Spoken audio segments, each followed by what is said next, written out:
Ei, pessoal, se preparem porque hoje vamos mergulhar em uma história tão selvagem, tão chocante, que vai deixar vocês atônitos. Estamos falando de uma das traições mais insanas da história.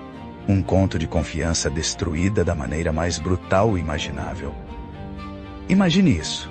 Um homem que parecia ter tudo: poder, lealdade e um império aos seus pés, derrubado pelas próprias pessoas em quem mais confiava. Essa não é apenas uma história de traição. É uma saga de ambição, ganância e uma queda tão épica que ecoou através dos séculos. Então, vamos viajar de volta ao coração da Roma antiga e descobrir a chocante traição de Júlio César. Um momento que não apenas mudou o destino de um homem, mas alterou o curso de um império inteiro. Peguem um assento, porque essa vai ser uma jornada que vocês não vão esquecer. Vamos preparar o cenário. Estamos na Roma antiga, por volta do ano 44 a.C. Roma não era apenas uma cidade. Era o coração pulsante de um império massivo que se estendia por terras que hoje conhecemos como Europa, norte da África e partes do Oriente Médio. Esse império era uma potência, controlando vastos territórios com mão de ferro. Mas por baixo da superfície, as coisas não eram tão estáveis quanto pareciam. Rivalidades políticas fervilhavam, e a sede por poder era uma corrente constante. No centro de tudo isso estava um homem chamado Júlio César, um gênio militar, um líder carismático e, para alguns, uma ameaça perigosa ao próprio tecido das tradições de Roma. Quem era Júlio César? Vocês perguntam. Bem, imagine um homem que ascendeu de uma família respeitada, mas não excessivamente rica, para se tornar uma das figuras mais poderosas da história. Nascido no ano 100 a.C., César não recebeu o poder de bandeja. Ele lutou por isso, com unhas e dentes, quando jovem subiu nas fileiras da política romana, mostrando um talento para a estratégia e conquistando os corações do povo. Mas foi no campo de batalha que ele realmente brilhou.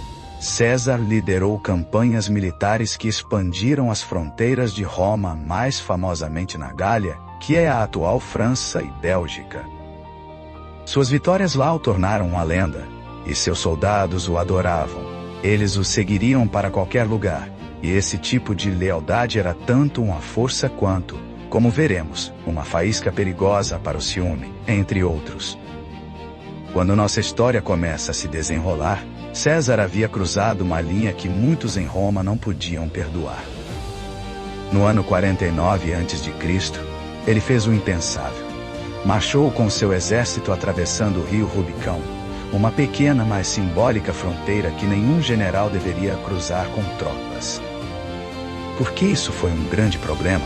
Porque era visto como um desafio direto ao Senado romano, o grupo de líderes que governava ao lado de oficiais eleitos.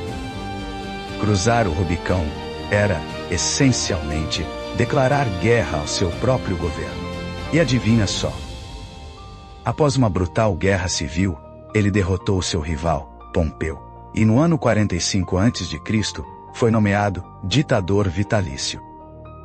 Esse título por si só causou arrepios em muitos romanos que temiam que ele quisesse ser rei, algo que sua república sempre rejeitara. Agora, vamos falar sobre o que esse negócio de ditador vitalício significava. César não era apenas um líder. Ele estava remodelando Roma de maneiras que faziam algumas pessoas aplaudirem e outras rangerem os dentes. Ele reformou o calendário, dando-nos a base para o que usamos hoje. Reestruturou dívidas, o que ajudou os pobres, mas enfureceu a elite rica. Ele até expandiu a cidadania para pessoas em províncias distantes, espalhando a influência de Roma, mas também diluindo o poder das antigas famílias romanas. Para seus apoiadores ele era um herói, um homem do povo que se importava com os menos favorecidos. Mas para seus inimigos ele era um tirano, alguém que estava destruindo a república para construir um puxado e trono para si mesmo. E nas sombras, esses inimigos estavam conspirando. Entram os conspiradores, um grupo de senadores e homens poderosos que acreditavam que César precisava ser detido. Eles não eram apenas haters aleatórios. Muitos deles eram homens que César um dia chamou de amigos ou aliados. Dois nomes se destacam: Marcus Junius Brutus e Gaius Cassius Longinus. Brutus, em particular, era uma figura complicada nessa história. Ele era alguém em quem César confiava profundamente, quase como um filho. Há até um rumor de que César poupou a vida de Brutus durante a Guerra Civil, mostrando misericórdia quando não precisava. Mas Brutus, como muitos outros, sentia-se dividido. Ele amava as tradições de Roma, a ideia de uma república onde o poder era compartilhado, não monopolizado por um único homem. Cassius, por outro lado, era mais movido por rancores pessoais. Ele ressentia o poder de César e a forma como ele parecia se elevar, acima de todos os outros. Juntos, eles reuniram um grupo de cerca de 60 conspiradores, todos unidos por um objetivo assustador: acabar com o reinado de César, custasse o que custasse.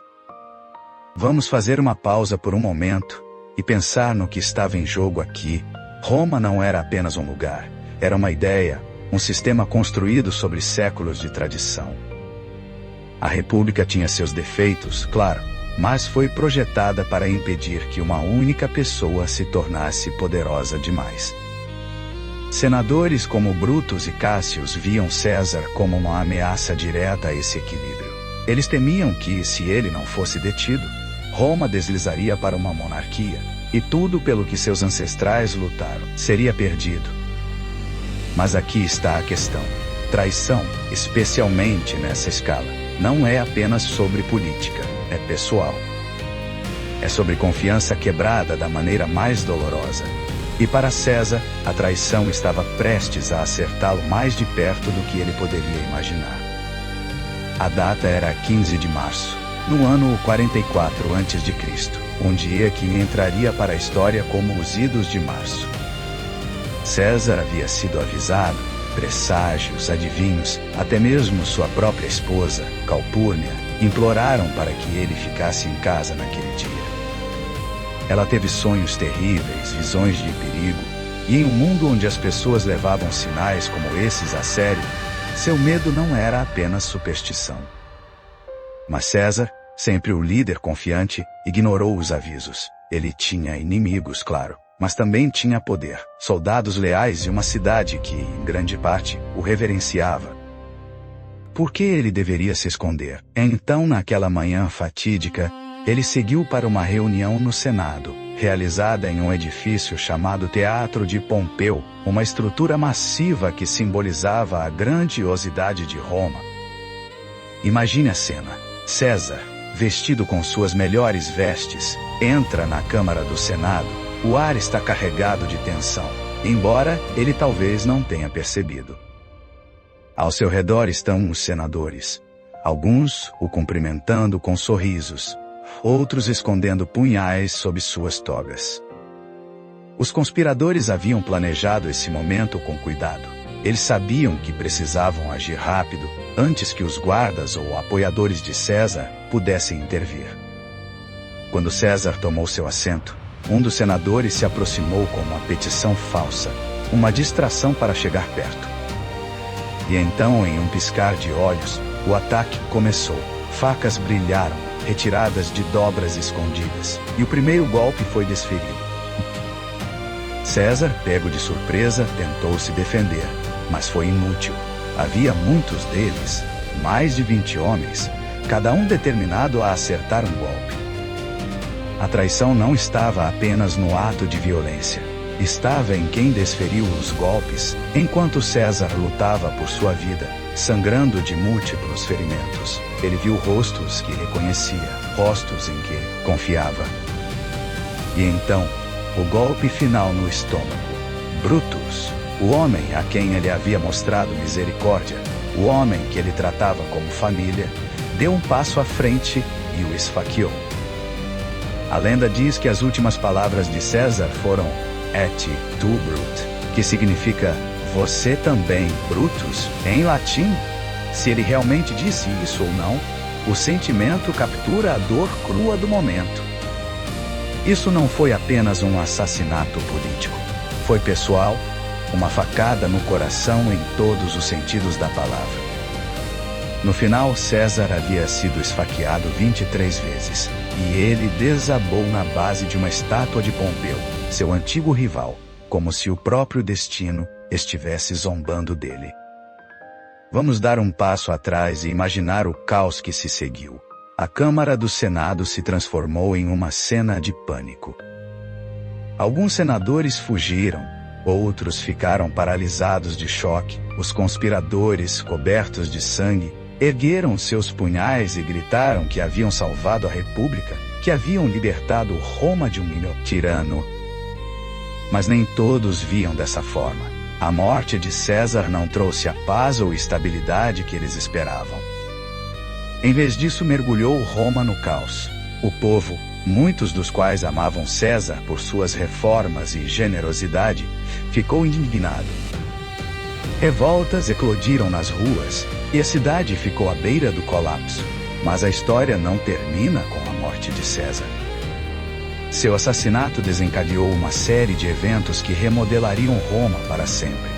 César havia nomeado seu filho adotivo, Otaviano, como seu herdeiro, e esse jovem, mais tarde conhecido como Augusto, se uniu ao general leal de César, Marco Antônio, para caçar os conspiradores. Brutus e Cássius não conseguiram aproveitar sua suposta vitória por muito tempo.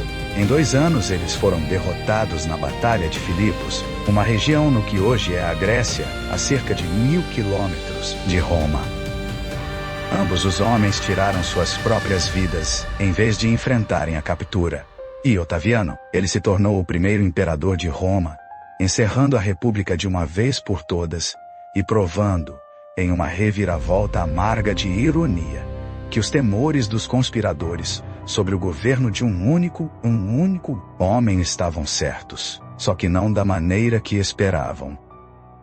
Vamos pensar no quadro geral aqui. A traição de César não foi apenas uma tragédia pessoal, foi um ponto de virada na história. Sua morte marcou o fim da República Romana, um sistema que durou quase 500 anos. O que veio depois foi o Império Romano, uma nova era de imperadores e poder centralizado que dominaria por séculos. Mas a que custo? Os idos de março se tornaram um símbolo de traição, um lembrete de que até os mais poderosos podem cair quando a confiança é quebrada. E o nome Brutus, outrora respeitado, tornou-se sinônimo de traição. Um rótulo que perdura através dos tempos.